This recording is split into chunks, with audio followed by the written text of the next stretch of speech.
Hello, it's me, Danny, and we're back to the Repertory. I'm using the big mic today because this is an official episode. Today, we're going to talk about something that I hold very close to my heart: Bollywood.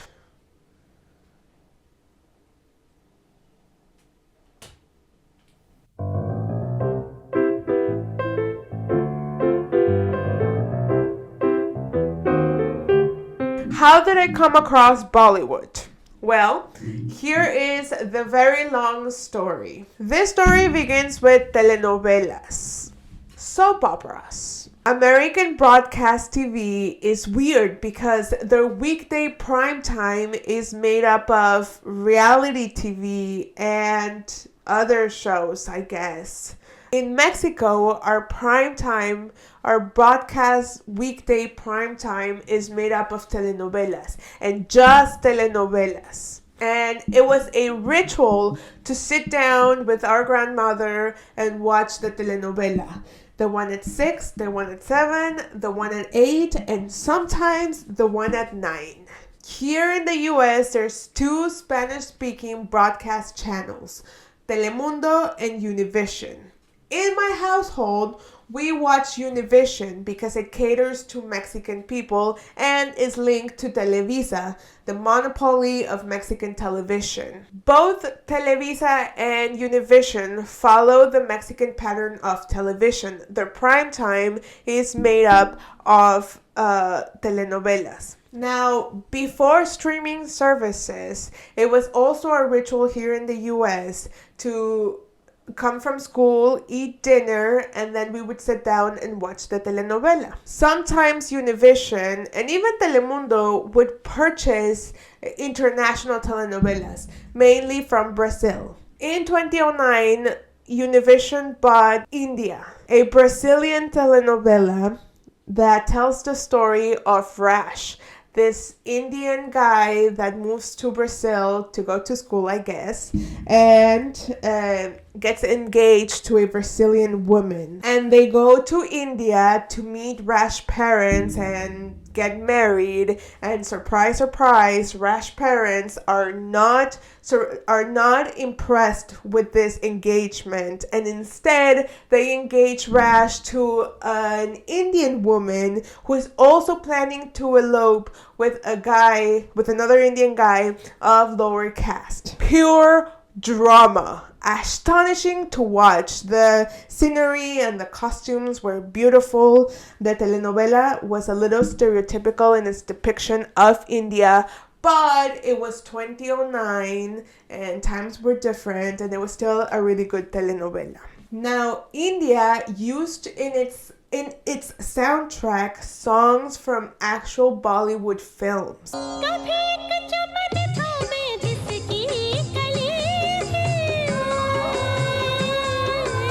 And that was my first encounter with Bollywood. I didn't know it. I moved on with my life and never listened to this music again, but I had already for the first time heard Bollywood songs and had been a little bit exposed to Indian culture. So fast forward to 2018, I was really obsessed with Greta Gerwig's Lady Bird. And Lady Bird is this coming of age movie about Christine, Lady Bird, who is about to graduate high school, and she's trying to go to college, but she's a failure, and she hates her mom, and she hates her life, and she just wants to go to the East Coast to be a writer. And sorry to Greta, but this is actually a very average coming of age story.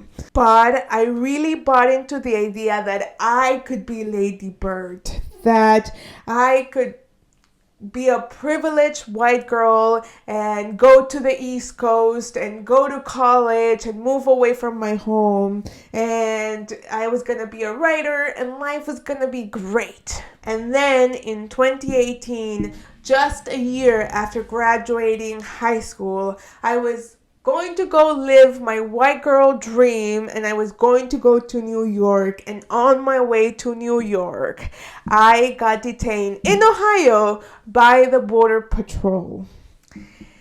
And really painfully, it hit me on the face that I could never be Lady Bird. And I was really pissed off and really hurt at the idea of even thinking that I could be like a white privileged girl. I was brought right back down to earth real quick that year. So when I came back, I was upset. I was really trying to distance myself from American media and American culture. I was looking for a new identity since my last identity of being a white girl was kind of crushed. And so around 2019, when we were heading towards the pandemic without knowing, I was looking for new content to watch. And I was finding nothing. So I fell back to my comfort place, telenovelas. And around this time, Televisa and Univision were having a crisis. Streaming services were winning the war, right? No one wanted to watch a telenovela anymore. So as a way out, Univision started purchasing more international telenovelas, this time from Turkey. Univision started showing Turkish dramas on its prime time. That's how dire the situation was. And my mom and I were hooked.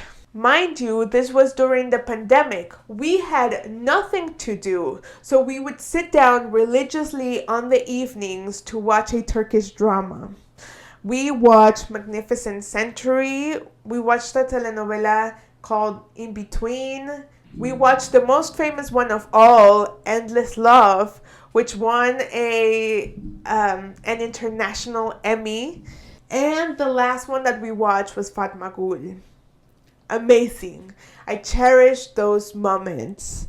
We went back to our normal lives after the pandemic, and we barely ever have time to watch a telenovela together. But it was such a comforting thing to do when the world was falling apart, to just sit down and watch a telenovela with my mom. So soon my algorithm was full of Turkish dramas, of course. And one day, and I remember this very clearly, one day I was perusing through my YouTube feed and I saw a suggestion to a film by Sranji Baijan. And it looked really interesting. So I watched it. I liked it very much. So then I watched the full movie.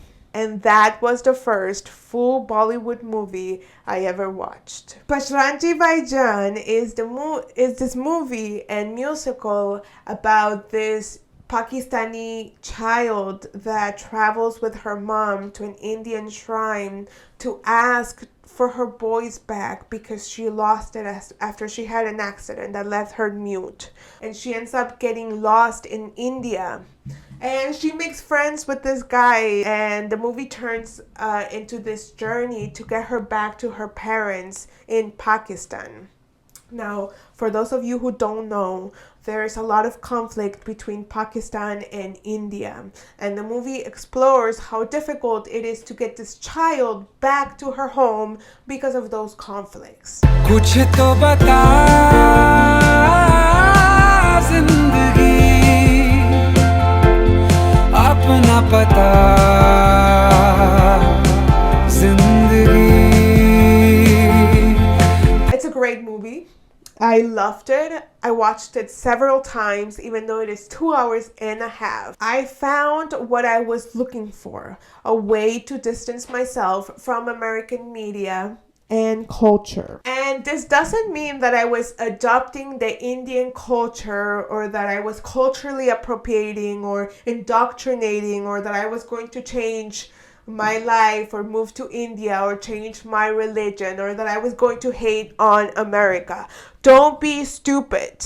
I already have a foundation to my culture and my lifestyle as a Mexican woman. I already have the foods that I like, the way I dress, what I believe in, although I would really like to wear a sari at least once in life. I am not going to move to India tomorrow because I like Bollywood. That's fanatism. That's weird. You K-pop fans, you're weird.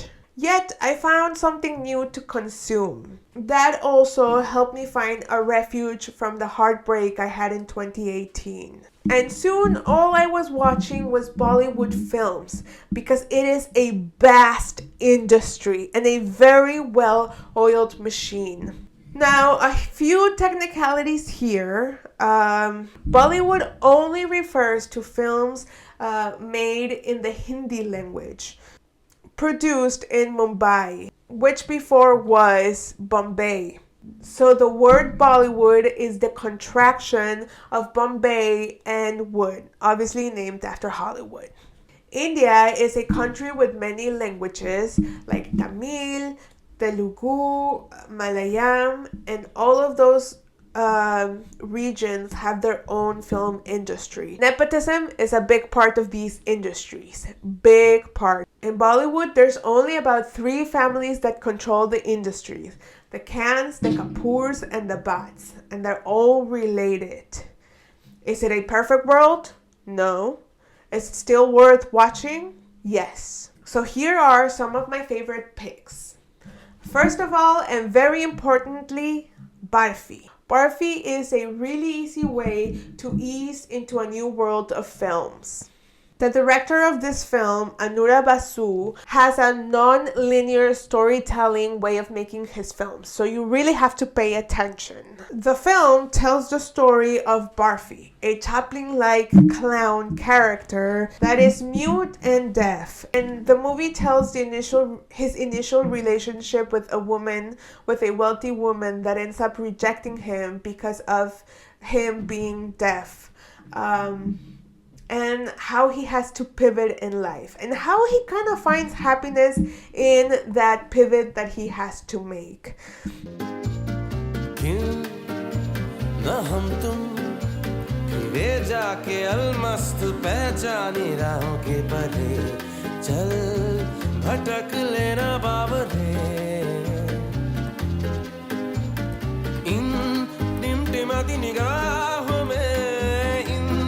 चमचमाती अदाओं में लुके हुए छुपे हुए है क्या ख्याल बावरे.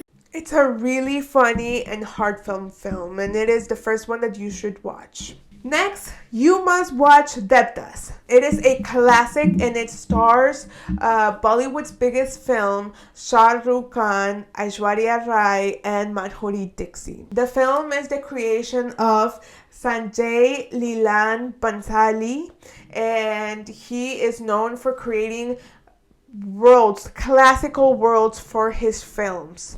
Now, Devdas is the story of this man who is denied the opportunity to marry the woman that he loves because she is of a lower caste. So he goes deep into alcoholism.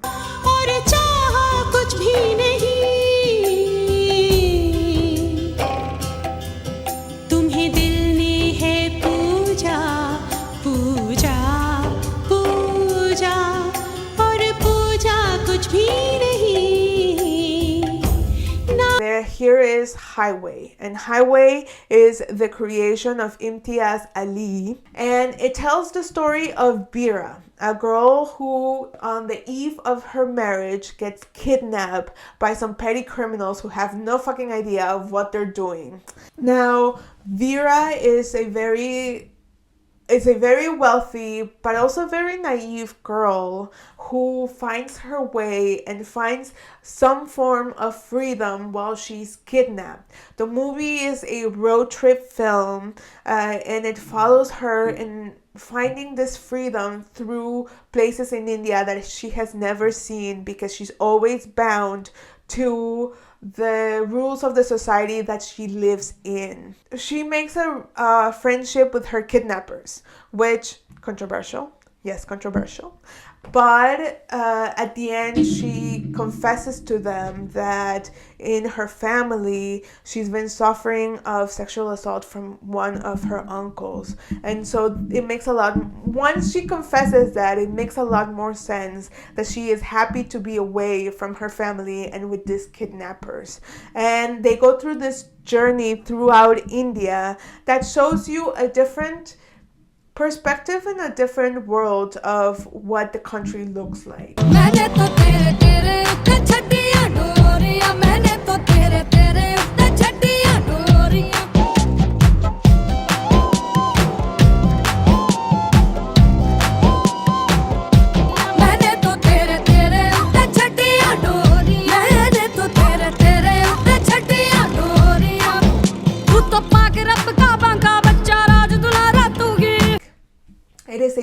beautiful movie.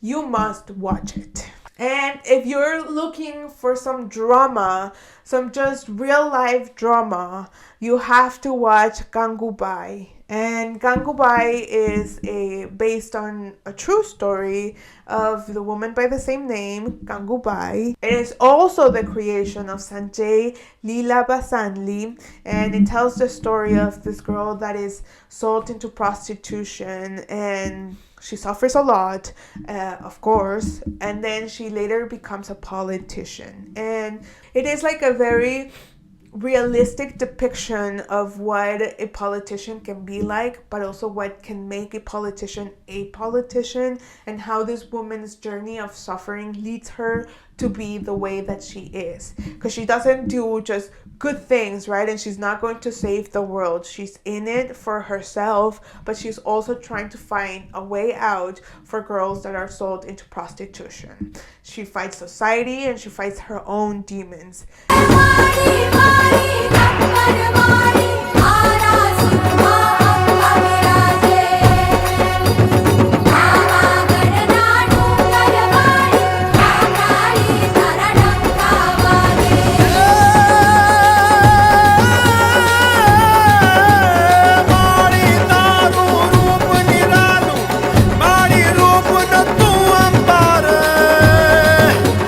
Beautiful movie, and like I said, Sanjay Leela Basanli is known for creating whole worlds for his characters. So the movie is just astonishing to watch. Now here are some honorific mentions. Ludo, which is also by Anurag Basu, really funny movie, non-linear but very interesting. Dangal, Tameli, Rasi with Alia Bhatt, you have to watch it. Gully Boy, Jab We Met, Shanti On, Jab Harry Met Sanjal, Andandun, and of course you have to watch Vajranji Baijan. For me, the most refreshing thing about watching Bollywood is that it helped me break away from the white girl dream, and it also helped me find a different story than the one that is told about people like me in this country, right? So the girl that is trying to fit in, the skanky girl, the exotic girl, the maid, because clearly that's all that American media pictures us to be. But in Bollywood, even though they're not Mexican, they are not trying to fit in, and they don't have to fit in because they're already within their own culture, and they're not trying to find that kind of validation. And that for me was very refreshing, that I didn't have to hear the same story of people that are looking for some kind of validation.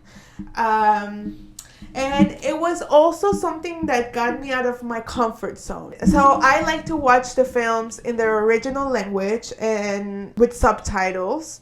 Unless I'm really I have to watch them dubbed, I'll usually watch them dubbed into Spanish, because that's what's natural for me. I like to sit in front of the computer, and if there is a frame that I liked or a small 10 seconds of the movie that I liked, I will rewind and rewatch it. So watching it with subtitles, if there was something that I didn't understand, I would go back and reread it until I understood. And it helped me understand the movies better, and it was just something that I really liked doing. I know that a lot of people are scared of subtitles, and if you are, watch them dubbed. You can find a movie dubbed into mostly any language. But don't shy away from watching a movie just because it's not in your main language. That is a really way to miss out on great content. In these years of watching Bollywood films, I've come to the conclusion that we are we are in a society that is very American centralized and very Euro centralized. And the world is so much bigger than that. Everyone has a story to tell. And I truly believe that every story deserves to be heard. And we limit ourselves so much by only watching American films, or when we say that we're going to watch an international film, and then people go on and watch a French film. International movies are so much more than just French films. In fact, fuck the French. So please, go out there and watch a Bollywood film. Watch a Mexican film. Watch a Persian film. There are so many film industries out there in the world that have great stories to offer. And this doesn't mean that you don't have, that if you like consuming French films, okay, then go ahead and consume that if that's what you like. But give an opportunity to other stories, because then that way we understand each other better in this world that we all have to live in. I really invite you and I challenge you to watch a film in a different language than yours, in a different culture than yours, and try to give thought to it, because that will bring us closer, and that will just give you the opportunity to say, okay, yeah, I watched a Bollywood film, that was kind of fun. You know, you can discover a whole different perspective and form of content. Okay, so go out there and watch a Bollywood film.